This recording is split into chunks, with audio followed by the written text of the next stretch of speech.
जय हिंद दोस्तों। मैं आज देख रहा था कि रणधीर जायसवाल जो कि भारत के स्पोक पर्सन है, एमईए के स्पोक पर्सन है, basically ministry of external affair के, उनसे ईरान के रिगार्डिंग, जो चाबार पोर्ट के रिगार्डिंग अमेरिका को, भारत को धमकियां दी जा रही, ईरान को दी जा रही है बट भारत को भी दी जा रही है, उसके रिगार्डिंग जो है सवाल पूछा गया कि भाई डोनाल्ड ट्रम्प ने तो ये भी कह दिया है कि अब जो ईरान से ट्रेड करेगा उस पर 25% की एडिशनल टैरिफ और लग जाएंगे।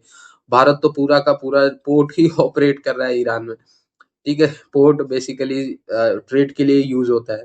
ठीक है, सो ऐसे में क्या भारत वो पोर्ट जो है छोड़ने वाला है या क्या करने वाला है? एक रिपोर्ट भी काफी ज्यादा सर्कुलेट हो रही थी कि भारत धीरे धीरे चाबार पोर्ट पर से अपना जो काम है वो सम अप कर रहा है और बस छोड़ने की तैयारी में।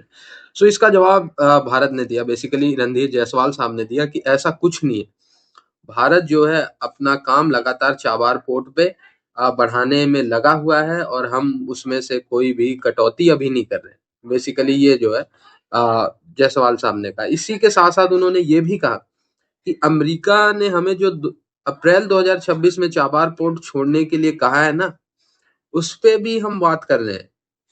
यानी बेसिकली उन्होंने कहा कि अमेरिका की बात हम नहीं सुनेंगे, जो उन्होंने अप्रैल 2026 में छोड़ने को कहा है वो भी हम नहीं छोड़ेंगे, उसको भी हम आगे बढ़वाएंगे, एक्सटेंड करवाएंगे, या हम अमेरिका से उस पर भी टक्कर लेंगे।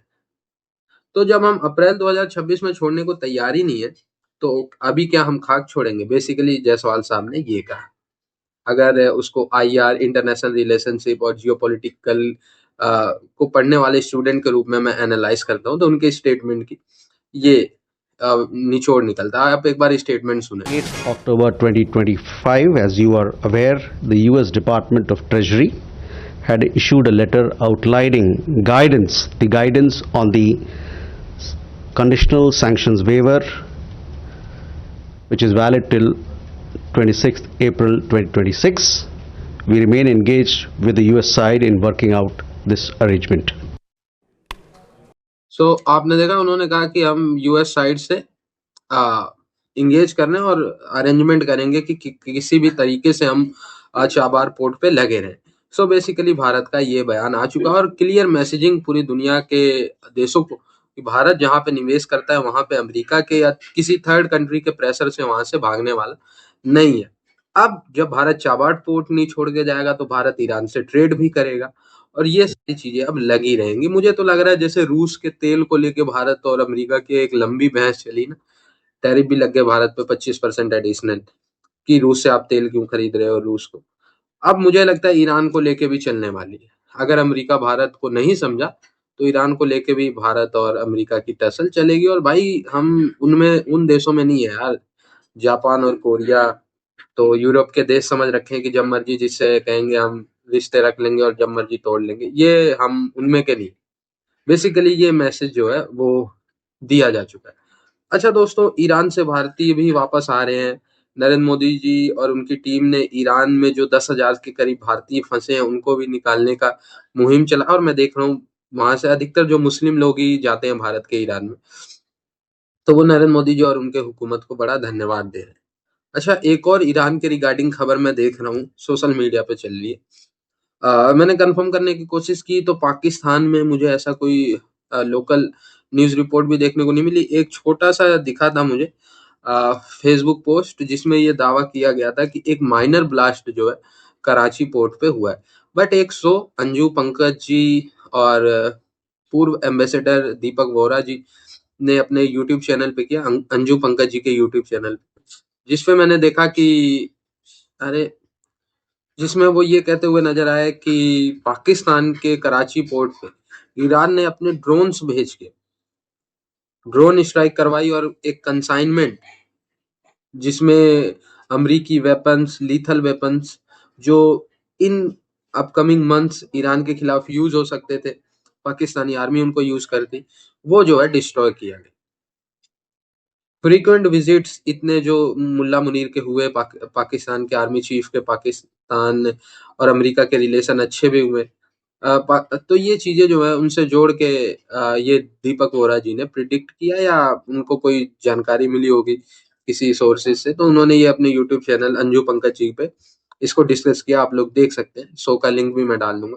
इसके बाद उनका ये भी कहना है कि ये कंसाइनमेंट जब पाकिस्तान पहुंचा अमेरिकी वेपन का, तो उसमें कोई इंटेलिजेंस एजेंसी ने ये जानकारी दी कि भाई पाकिस्तान को तो अमेरिका ने वेपन भेजा है और ईरान के खिलाफ यूज होने वाले, सो ईरान आप ड्रोन भेज के उसे पोर्ट पे ही डिस्ट्रॉय कर दो, अदरवाइज ये आपके लिए हार्मफुल होगा। उन्होंने इस जिस वे में इशारा किया, मैं जहां तक डिकोड कर पा रहा हूँ, तो वो रॉ की बात कर रहे हैं कि रिसर्च एंड एनालिसिस विंग के किसी सूचनाकार ने ये पता लगाया कि भाई वहां पे भेजा है अमेरिका ने वेपन्स, और वो फिर ईरान को जानकारी। सो ये चीजें अब चल रही है ईरान के रिगार्डिंग। आप देखें ना, ईरान भी मुस्लिम देश है, बट ईरान को लेके पाकिस्तान की सहानुभूति जीरो है।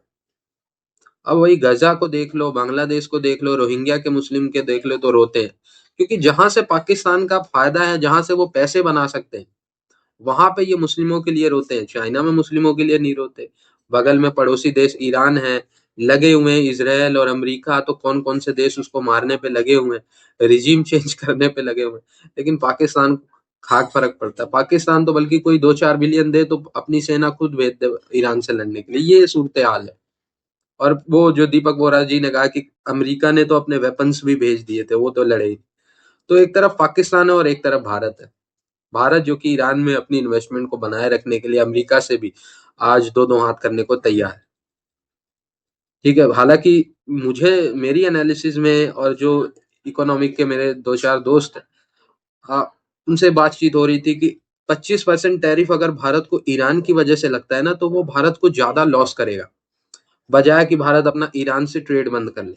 लेकिन अगर सॉवरेनिटी के लेवल पे बात की जाए, जियोपॉलिटिकल ट्रस्ट, कंट्री का एक विश्वास, अगर यहाँ पे भारत ईरान से पीछे हो जाता है ना, तो भारत का एक जियोपॉलिटिकल लॉस होगा। जो भारत अपने आप को साउथ एशिया का लीडर और ये सारी चीजें जो कहता है, इंडो पैसिफिक का एकमात्र रखवाला, ये सारी चीजें जो भारत कहता है, वो फिर कॉम्प्रोमाइज हो जाएगी। फिर वो भारत को देश कह देंगे, मुंह पे नहीं तो पीठ पीछे तो कह ही देंगे कि यार आपने ईरान से तो इन्वेस्टमेंट खींच ली और आप इंडो पैसिफिक के किंग बन रहे। तो ये चीजें जो है थोड़ी सी डील करना, फिलहाल टेक्टिकल जानकारी और वो सारी चीजें मद्देनजर रख के हमारे जो डिसीजन मेकर है, वो मेरे ख्याल से जल्दबाजी नहीं करेंगे।